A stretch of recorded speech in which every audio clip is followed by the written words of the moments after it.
ko batabashaka muri ico gihugu. Abanyamayote babwiye impunzi z'abarundi n'abandi babana mw'ikambi icumbitse hafi ya stade ya Kavani kuhava bagakomeza urugendo mu Faransa canke bagasubira iyo bavuye. Umwe muri abo basaba ubuhungiro twavuganye yanyiganiye uko bamaze indwi zibiri muri ivyo bibazo biriko bitandukira n'ababa mu mihana isanzwe, kuko ababapangishije nabo ngo bariko barashigwako agahato n'abo banyagihugu ba Mayotte babasaba kubirukana.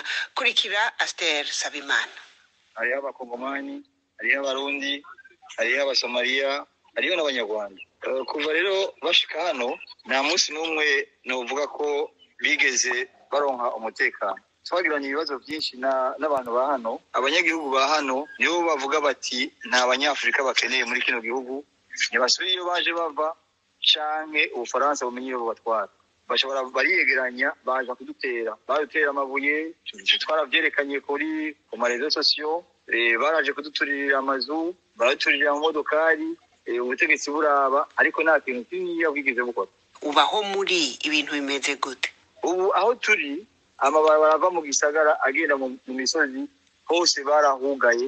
Ubu hageze n'igihe umunyagihugu wa hano ahagarika imodokari ashavuga ko reka turabe ko ata munyafrika ari mu modokari. Iyo basanze umunyafrika ari mu modokari bashaka mukubita cyane bakaca bamubwira ngo subira inyuma utaribonera. Hari n'abishoboye baba muri kino gihugu bipangiye amazu yabo. Nuvuga ngo n'abipangiye amazu yabo baba bene amazu ubu bariko bababwira bati nimusohoke muve mu mazu yacu, kubera ko abamahori nabo nyene bariko barabatera ubwoba bababwira ngo nimusohora abanyafrika mupangishe.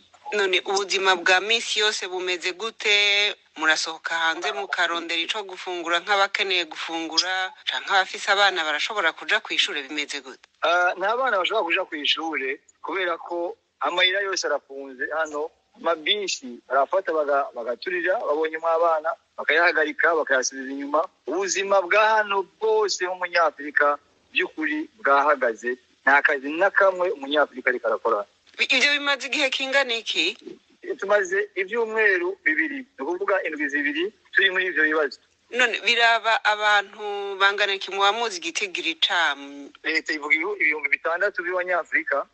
Nibyo twumvise mu makuru ejo bavuze, kubera hari abandi tuba tutazi iyo batumbereye ariko babaye mu mazu ya Solidarite, abandi bipangiye, ariko leta by'ukuri ivuga abanyafrika 6,000.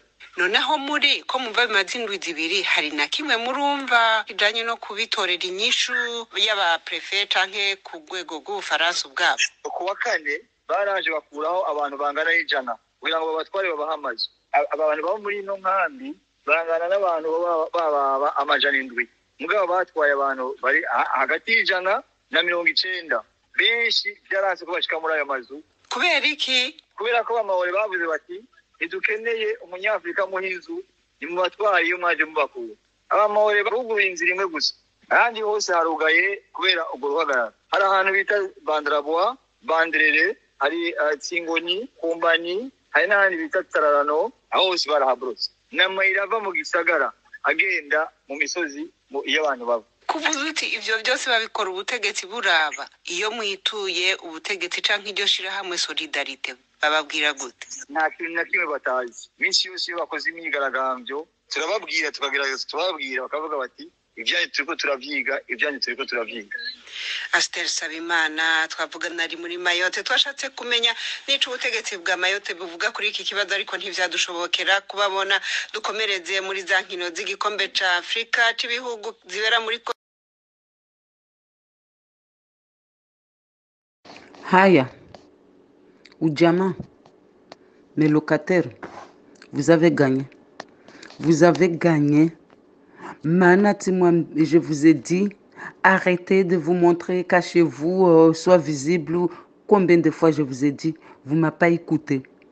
Là, on vient de m'appeler, obligé que je dégage à tout le monde chez moi. Donc, je n'ai pas envie d'avoir des problèmes. Donc, vous allez finir les mois. Vous allez finir les mois. Mais je suis obligé d'écouter. Je n'ai pas envie d'avoir des problèmes. Parce que je vous ai dit, vous ne m'avez pas écouté. Les Mahorais sont fâchés. Et là, tout est fâché.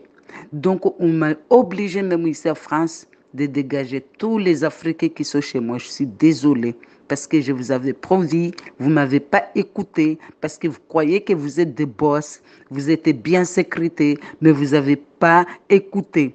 Donc maintenant, je vous demande à toutes, vous finissez les février. Vous finissez le février et tout le monde il s'en va. Il faut tout de suite, vous allez chercher un autre endroit. Parce que moi, je ne vais pas avoir de problèmes. Vous allez d'abord tout le monde partir. Après, on verra quand c'est calmé, si vous retournez ou non. Mais je vous donne de finir le février jusqu'à le 10 mars. Donc, mois de février, vous ne payez pas. C'est vos consiaux. Les consiaux, là, on va aller calculer la lumière. Vous payez les factures et tout. Et tout le monde, il s'en va.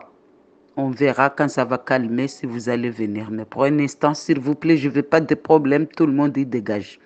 Et ça, ce n'est pas moi qui vous dégage, mais c'est Mayotte qui m'oblige de vous dégager chez moi. Comme je ne vais pas avoir de problème, s'il vous plaît.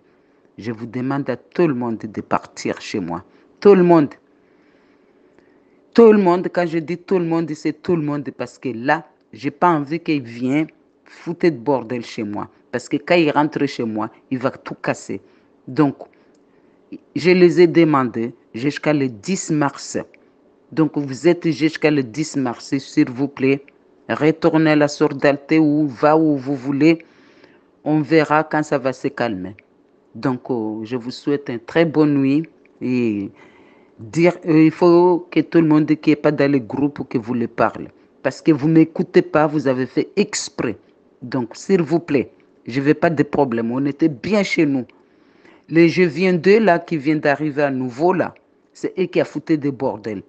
Et les Somaliens se foutaient de bordel. Et maintenant, tout le monde est mouillé. Donc, je vous en prie, pas de problème, je ne veux pas de